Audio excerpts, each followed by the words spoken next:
Hello student, स्वागत है CUT Hindi medium पर। मेरा नाम है अवनीश त्रिपाठी। देखिए सीयूटी का फॉर्म आ चुका है, आप लोग लगातार फॉर्म भर भी रहे हैं, पर एक ऐसी कंफ्यूजन है जिसे आप दूर कर ले तो बेहतर है, या अगर आपको डाउट है तो अपने दिमाग से निकाल दीजिए।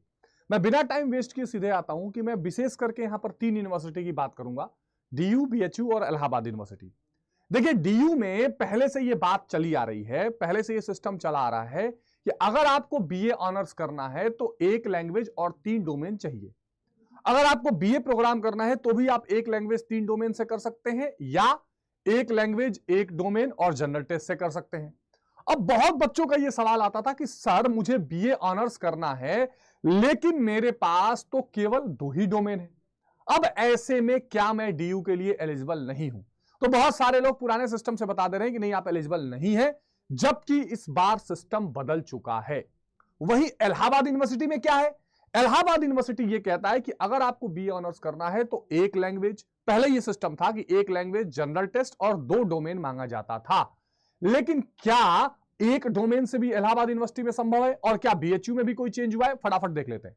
देखिए डीयू के तरफ से अगर आप बीए ऑनर्स देखें, ठीक है, बीए ऑनर्स देखें, कोई भी बीए ऑनर्स निकाल लें, वहां स्पष्ट कह रहा है कि या तो पहले वाला सिस्टम यानी एक लैंग्वेज, ठीक, और कोई भी 3 डोमेन सब्जेक्ट हो। वो कह रहा है कोई एक लैंग्वेज ले लीजिए, 3 डोमेन सब्जेक्ट ले लीजिए जो पहले चलता था, या वो कह रहा है 2 लैंग्वेज और 2 डोमेन भी ले सकते हैं।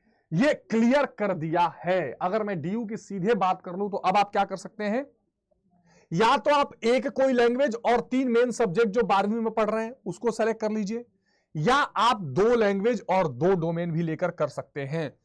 यानी अगर आपके पास 3 डोमेन नहीं है 12th में, आपने संस्कृत हिंदी और या मान लीजिए हिंदी इंग्लिश और उर्दू इस तरह ले लिया है और 2 ही मुख्य विषय लिए हैं, तो आप कोई भी 2 लैंग्वेज और 2 डोमेन लेके डीयू में बीए ऑनर्स कर सकते हैं।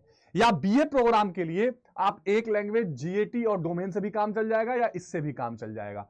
तो ये अपने दिमाग में बिठा लीजिए कि आप 2 डोमेन और 2 लैंग्वेज से भी डीयू में बीए ऑनर्स के लिए एलिजिबल हैं। क्लियर? अब आते हैं इलाहाबाद यूनिवर्सिटी पे। देखिए इलाहाबाद यूनिवर्सिटी ने भी यहां पर मुख्य रूप से, अगर आप यूनिवर्सिटीज में जाएंगे, ठीक है, तो यूनिवर्सिटी ऑफ इलाहाबाद ने भी ये स्पष्ट कर दिया है, ठीक है, यूनिवर्सिटी ऑफ इलाहाबाद ने भी ये स्पष्ट कर दिया है कि अगर आपको मान लीजिए बीए ऑनर्स करना है तो वहां पर भी उसने क्या सिस्टम बना दिया है, एक लैंग्वेज एक डोमेन और जनरल टेस्ट का बना दिया है। एक लैंग्वेज एक डोमेन और जनरल टेस्ट का बना दिया, यानी अब आपको इलाहाबाद यूनिवर्सिटी में किसी भी कीमत पर 2 डोमेन लेने की जरूरत नहीं है। हालांकि मैं क्या कहता हूं बच्चों को कि ऐसा, अच्छा बीएचयू के लिए क्या है? बीएचयू के लिए अभी भी सेम वही प्रोसेस चल रहा है। बीएचयू के लिए आप एक लैंग्वेज, हिंदी इंग्लिश में से कोई ले लीजिए, और एक जनरल टेस्ट ये ले सकते हैं, है ना। हालांकि लैंग्वेज का आधा जोड़ा जाता है, ये आप ले सकते हैं।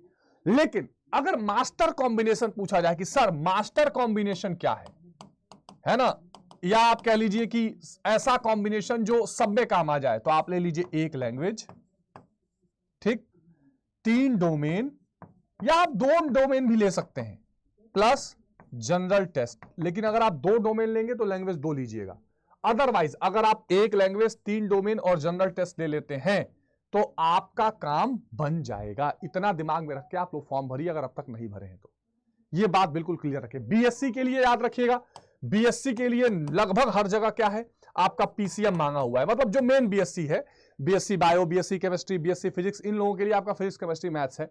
लेकिन जैसे मान लीजिए बीएससी कंप्यूटर साइंस अगर डीयू में आप करना चाहते हैं तो वहां पर आपके लिए मैथमेटिक्स भी मांग दिया है। तो कहीं कहीं कॉम्बिनेशन अलग है, वो आप जो अगर आप कैसे उसको देख सकते हैं सारे कॉम्बिनेशंस को, तो आप वेबसाइट जो है कौन सी, CUET.NCA.NIC.in, ये वाले पे जाइए, यहां पर यूनिवर्सिटी खोलिए और यूनिवर्सिटी में सेंट्रल यूनिवर्सिटी में आइए, जिस यूनिवर्सिटी का भी आपको डिटेल देखना है, जैसे बनारस हिंदू यूनिवर्सिटी, तो इसने कोर्स वाइज सब कुछ बता दिया है कि आपको जिससे भी बीए बीएससी करना है आपके लिए उसमें क्या क्या चाहिए। तो यह चीज बिल्कुल क्लियर रहनी चाहिए, इसमें कोई डाउट नहीं रहना चाहिए। आ गई बात समझ में? तो आई होप कि ये चीजें क्लियर होंगी। कोई भी समस्या हो तो आप कमेंट बॉक्स में बताइएगा। थैंक यू, जय हिंद, टेक केयर।